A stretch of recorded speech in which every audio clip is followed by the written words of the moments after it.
लेकिन इन मुसलमानों ने जलसे का प्रोग्राम रखा, उसमें भी खाने और पीने की दुकानें लगा रखी।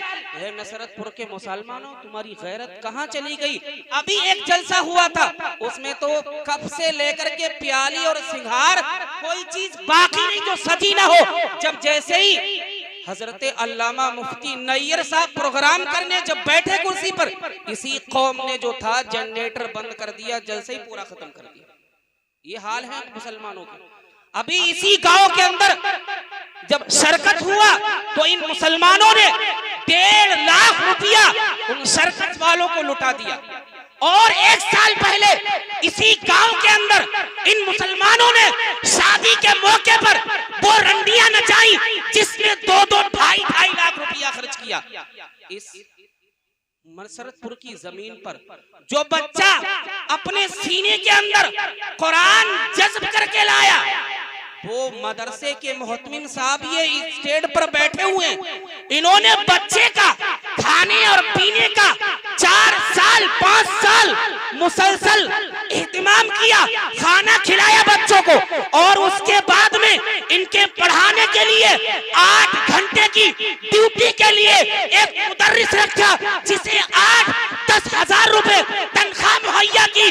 तब जाकर के इस बच्चे के सीने में कुरान जाकर के महफूज हुआ, तब ये हाफिज कुरान बने, तब जाकर के दुनिया में दिल मुजागर करेंगे। कहाँ तुम जी रहे हो? तुम तो अपनी ज़कात तलक नहीं निकालते हो, तुम तो वो हो। अभी एक मुक्तदी साहब ये कह रहे थे असर की नमाज के बाद में कि मुसलमानों मौलाना लोग बहुत चंदा करते और चंदा करके पता नहीं कहाँ ले जाते, खा लेते, और जलसे एक भी नहीं हुए, प्रोग्राम एक भी नहीं, बच्चों की फरागत नहीं हुई।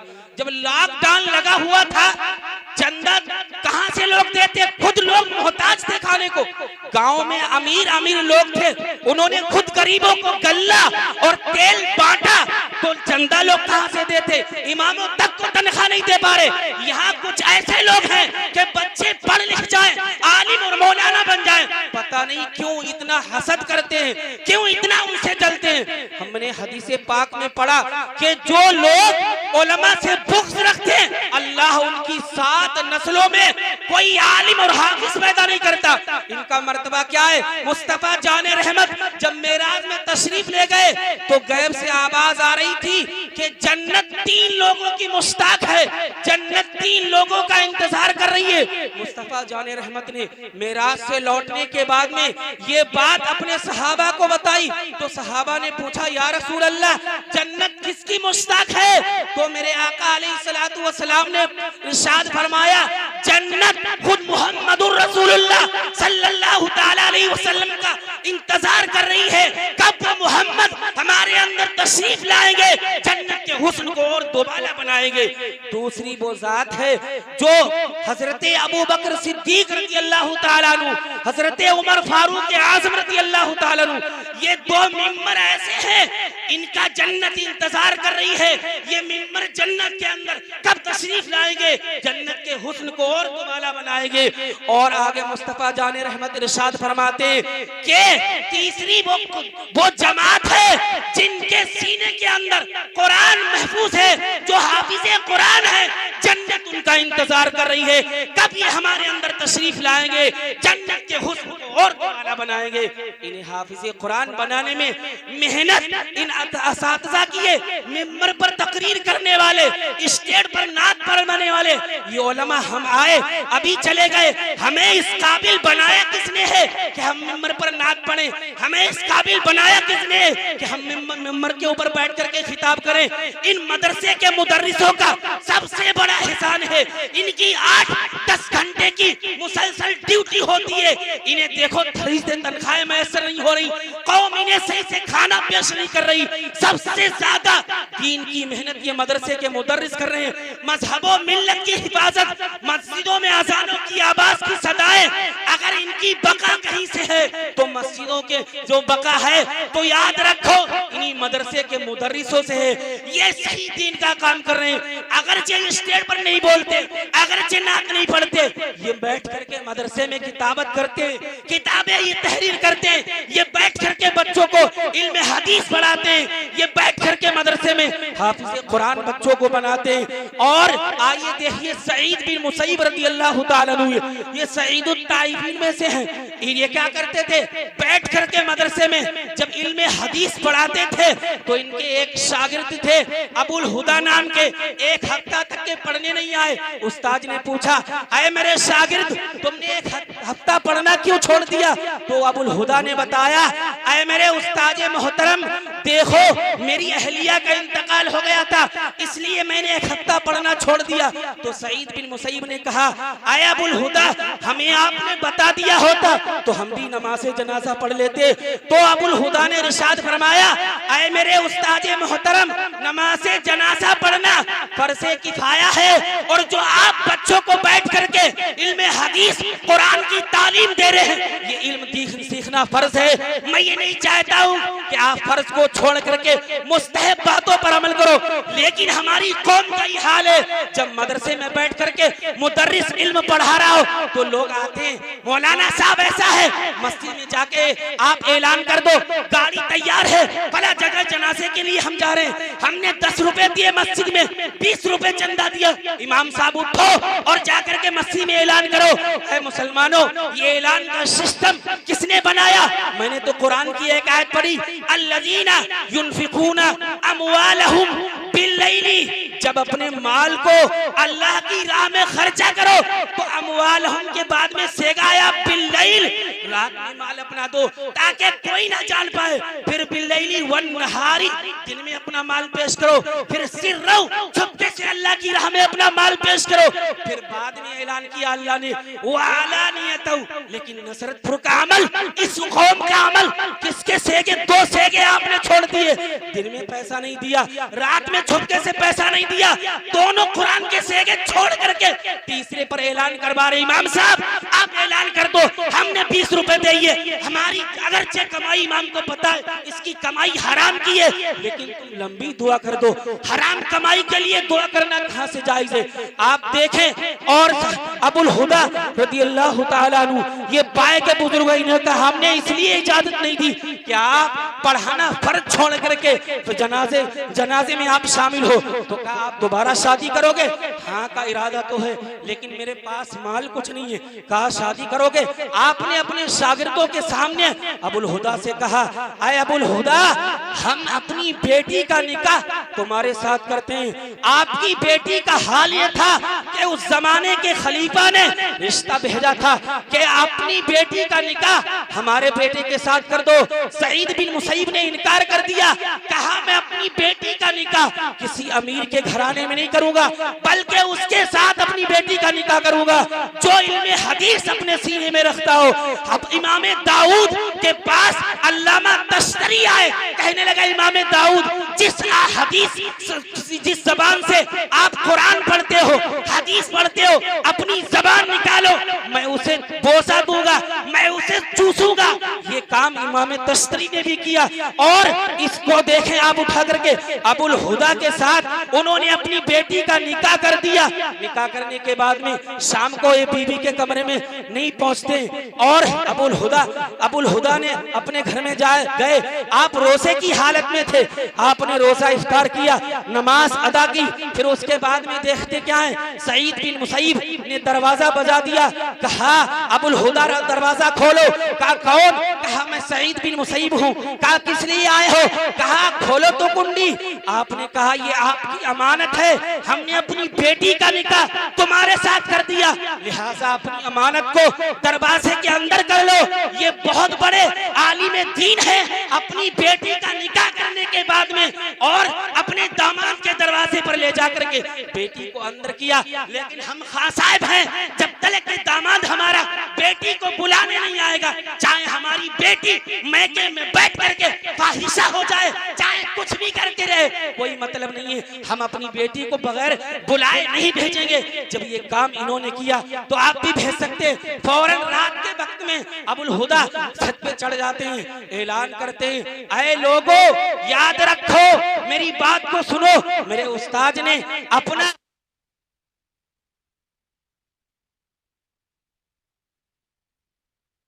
नमाज अदा करते।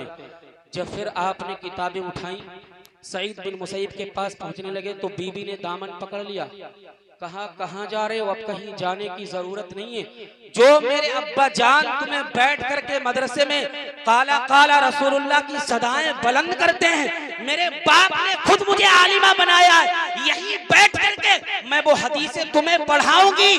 दीन की वो औरतें थी जिन्होंने अपने शौहरों को, अनपढ़ शौहरों को वक्त का आलिम बनाया, वक्त का मुफ्ती बनाया। इन्होंने बहुत दीन का काम किया। अब्दुल रहमान ये है, इन्होंने अपनी चचेली बहन के साथ निकाह किया। निकाह करने के बाद में 1 साल के बाद में इजाजत तलब की अपनी बीबी से, कहा मेरी अहलिया अभी इल्मे हदीस की प्यास नहीं बुझी, आप हमें इजाजत दें, हम मदीने में जाकर के इल्मे हदीस पढ़ेंगे। इमाम मालिक ने अपनी दरसगाह मदीने में बिछा दी थी इल्मे हदीस की। अब्दुल रहमान बिन कासिम रज़ियल्लाहु ताला अन्हु मदीने में पहुंचे। पहुंचने के बाद में आपने 3 साल पढ़ाई की। पढ़ाई करने के बाद में फिर आपकी इल्म की प्यास नहीं बुझी। आपने अपनी बीबी को खत लिखा, ऐ मेरी बीबी, मेरी तरफ से तुम्हें इजाजत है, तुम चाहो मेरे निकाह से निकल जाओ, दूसरे के साथ निकाह करके अपनी जिंदगी गुजार सकती हो। तो बीबी ने जैसे ही खत पढ़ा और आप रंजीदा हो गई, कहना नहीं है मेरे सरताज, जब तक के तुम चाहो इल्मे हदीस पढ़ो, मैं तुम्हारा इंतजार करती रहूंगी। 17 साल तक के अब्दुल रहमान बिन कासिम रज़ियल्लाहु ताला अन्हु ने इमाम मालिक की दरसगाह में अपनी बीबी को छोड़ करके तब जाकर के पढ़ाई की। ये वो बीबियां हैं जिन्होंने अपने शौहरों को 17 साल तक पढ़ाया। 17 साल के बाद में आप अपनी बीबी के शिकम में अमानत छोड़ कर गए थे। बेटा पैदा हुआ, जब 17 साल का जवान हो गया, कहा मेरे अब्बा जान कहाँ है? कहा तुम्हारे अब्बू जो हैं मदीने में बैठ करके इमाम मालिक की दरसगाह में इल्मे हदीस पढ़ते हैं। आप हज करने के लिए जा रहे हो, जाओ खाने काबा का तवाफ करना, जब तवाफ से फारिग हो जाना, फिर उसके बाद में मदीने पर जब हाजिरी देना तो वही इमाम मालिक की दरसगाह में पूछ लेना, जाकर के ये कहना अब इमाम मालिक अब्दुल रहमान बिन कासिम कौन है, मैं उनसे मुलाकात करना चाहता हूँ। जैसे ही उनका बेटा पहुंचा तो इमाम मालिक ने कहा देखो सामने वो टेक लगा करके इल्मे हदीस पढ़ रहे हैं। बेटे ने जाकर के सलाम किया, खड़े हो गए अब्बा जान, तो आपकी आंखों में खुशी की वजह से आंसू आ गए। इमाम मालिक ने पूछा इस बेटे ने कोई गलत खबर सुना दी, घर में किसी का इंतकाल हो गया? कहा कुछ नहीं है मेरे उस्ताद, बल्कि ये मेरा बेटा मेरे आने के बाद में पैदा हुआ है और खुशी की वजह से मेरे आंसू निकल रहे हैं। इस्लाम की वो खवातीनें थी जिन्होंने बगैर शौहर के 17 साल गुजार करके अपने शौहरों को इल्मे हदीस पढ़ाया। लेकिन हमारी माए बहने, आप इनका जायजा लेकर के देखें, आज ये हाफिज़े कुरान बने हैं, इनको जो है कयामत के दिन इन उलमाओं को तुम हसद करते हो, सोने की कुर्सी पर बिठाया जाएगा, इनके माँ बाप को ऐसा ताज दिया जाएगा जिसके सामने सूरज और चांद की रोशनी फीकी पड़ जाएगी। दुनिया के लोग कहेंगे ये कौन लोग हैं, ये कौन है जिन्हें ताज पहनाया जा रहा है? तो आवाज आएगी ये वो लोग हैं जिन्होंने अपने बेटों को हाफिज़े कुरान बनाया था, क़ारिए कुरान बनाया था। तो उस वक्त हम तमन्ना करेंगे काश हमने भी अपने बेटों को पढ़ा लिया होता। ऐ मेरी माओ बहनों, मैं तुमसे ये कहना चाहता हूँ, जब तक के बेटा 12 साल का ना हो जाए, बालिग ना हो जाए, तब तक के उसके खाने की, कपड़े की, उसके बीमारी दुख की, इलाज की जिम्मेदारी इन बापों के ऊपर है। तुम अपने बेटों को खेतों में आलू बीनने के लिए भेजती हो, जाओ बेटा आलू बीनो जाकर के, 100 रुपए के आलू लाओगी, मैं सब्जी बनाऊंगी। अरे मर्दों, मैं तुमसे ये कहना चाहता हूँ, शरीयत का मसला ये है कि उतना नानो नफ्का मर्द के लिए कमाना जायज है, बल्कि फर्ज है। जैसे नमाज फर्ज है, उसे ही हलाल रोजी कमाना उतनी फर्ज है जिससे बेटों की परवरिश हो सके, बच्चों की परवरिश हो सके, इनके मुंह में हलाल कमाई का निवाला डाला जा सके। तो जब बेटा बालिग हो जाए फिर बाप की जिम्मेदारी नहीं। मैं ये कहता हूँ फिर भी पढ़ाओ, आधी रोटी खाओ, 2 टाइम का खाना 1 टाइम में कर लो, बच्चों को फिर भी पढ़ाओ, क्योंकि कुरान में सबसे पहली सूरत इकरा नाजिल हुई और मजहबी किताब में अल्लाह ने पूरी सूरे कलम उतार दी। आज उस कौम के हाथ कागज से खाली है, उस कौम की मुंह जबानों पर गालियां हैं। जिस कौम के लिए अल्लाह ने पूरी कुरान की सूरत कलम उतार दी, पूरी सूरह उतार दी, आज वही कौम सबसे ज्यादा अनपढ़ नजर आती है। मेरी माओ बहनों, मेरे समाज के मर्दों, मैं तुमसे ये कहना चाहता हूँ, बेटों को अगर नहीं पढ़ा सकते हो तो आवारा ना घूमने दो। ये आवारा घूमेंगे, ये बर्बाद हो जाएंगे, ये तबाह हो जाएंगे। इन्हें बाहर कमाने के लिए भेजो, ताकि जब तुम इनका निकाह करो ये अपने पैरों पर खड़े हो जाएं, सही से बीवी बच्चों की परवरिश कर सके। हाल ये है, तुमने झूठ बोल करके बेटों की शादियां कर दी, फिर उसके बाद में उनका हाल ये है कि बीवी तक का खर्चा नहीं उठा पाते, बीवियों का माल सूद पर जाकर के रखते हैं, बच्चों की परवरिश के लिए उनके मैके से कपड़ा मंगवाते हैं। ऐसे मर्दों को चुल्लू पर पानी में डूब करके मर जाना चाहिए। जो अपने बच्चों को ससुराल वालों का कपड़ा पहनाते हो, उन्हीं के ऊपर पलते हो। शरीयत की तरफ से बेटी का निकाह करने के बाद में निकाह के वक्त भी याद रखें, बेटी वाले के ऊपर कोई खर्चा नहीं है, ना खाना खिलाना, ना जहेज देना, सिर्फ बेटी का निकाह कर देना। उसने अपनी बेटी दे दी, बहुत बड़ा एहसान किया। अगर तुम अपने बेटों को इसी तरह घुमाते रहे तो याद रखो, कयामत के दिन तुम्हें सख्ती के साथ पकड़ा जाएगा। लोग यही कहते हैं माँ बाप की इज्जत करो, माँ बाप के ऊपर आला हजरत ने 80 हुकूक लिखे हैं। अगर याद रखो, अपने बेटों को बेटियों को तालीम नहीं दी। शरीयत का मसला ये, बेटा 7 साल का हो जाए उसे नमाज का हुक्म दिया जाए, 10 साल का हो जाए मार करके उसे नमाज पढ़वाई जाए। 7 साल का 20 साल के बेटे हो रहे झोला झोल रहे, बस चाट पकौड़ी खा रहे, यही दीन फैलाना है मुसलमानों। याद रखो, तुम्हारी कयामत के दिन बाप अगरचे नमाजी हो, उससे कयामत के दिन पूछा जाएगा तुमने औलाद को तालीम दी नहीं दी, या अगर तुमने अपनी औलाद की घुट्टी में दीन नहीं पिलाया तो याद रखो, ये जवान औलाद जवान होने के बाद में किसी जो है बेटी या बेटा किसी गैर मुस्लिम के साथ भाग जाएंगे तो इसका जिम्मेदार कौन बनेगा? इसलिए औलाद को इल्म देने की बहुत जरूरत है। सबसे ज्यादा जलसों का पैसा, नियाज़ो फातिहा का पैसा, ये जो है मस्जिदों में इमाम आ जाते हैं उनसे फातिहा का बार बार ऐलान करवाया था, ये सब फातिहा का पैसा उठा करके अपना पैसा बच्चों की तालीम के ऊपर खर्चा करो। याद रखो, मुस्तफा जाने रहमत की खिदमत में जंग से कैद होकर के लोग आए थे तो उस वक्त सिर्फ मक्के में 17 लोग पढ़ना लिखना जानते थे, तो कोई पढ़ना लिखना नहीं जानता था। मुस्तफा जाने रहमत ने कहा, तुम में से अगर कोई पढ़ना लिखना जानता है तो मेरे सहाबा को पढ़ाए, मैं कत्ल के बदले में माफ कर दूंगा। मुस्तफा जाने रहमत वो है, हालात अब नहीं खराब है, तब ज्यादा खराब थे, लेकिन पैगंबर इस्लाम ने 1,25,000 सहाबा के हाथ में कागज और कलम दिया। मेरे नबी के सहाबा ऐसे हैं जैसे आसमान के सितारे रोशन हैं, उन्हीं सहाबियों का मर्तबा दुनिया में इसी तरीके से चमक रहा है। तो जरूरत इस बात की है कि इनके हाथ कलम से मजबूत किए जाए, मदरसे के मुदर्रिस के ऊपर ज्यादा से ज्यादा पैसा खर्च किया जाए, मदरसे के मुहतमिमों को चाहिए 20-20 हजार तनख्वाह इनकी रखें, सबसे ज्यादा दीन की खिदमत, मजहब व मिल्लत की हिफाजत, शरीयत की बका, इस्लाम का तहफ्फुज़ अगर किसी से है तो याद रखो, स्टेज पर आने वाले उलमा से, मुकर्रिरों से, शायरों से नहीं है, मदरसे के मुदर्रिस से है। वक्त मैं अब नहीं ज्यादा लूंगा, मेरे बोलने में कसरत सेवन किसी किस्म की खामी, अल्लाह तबारक व तआला नबी के सदके में माफ फरमाए।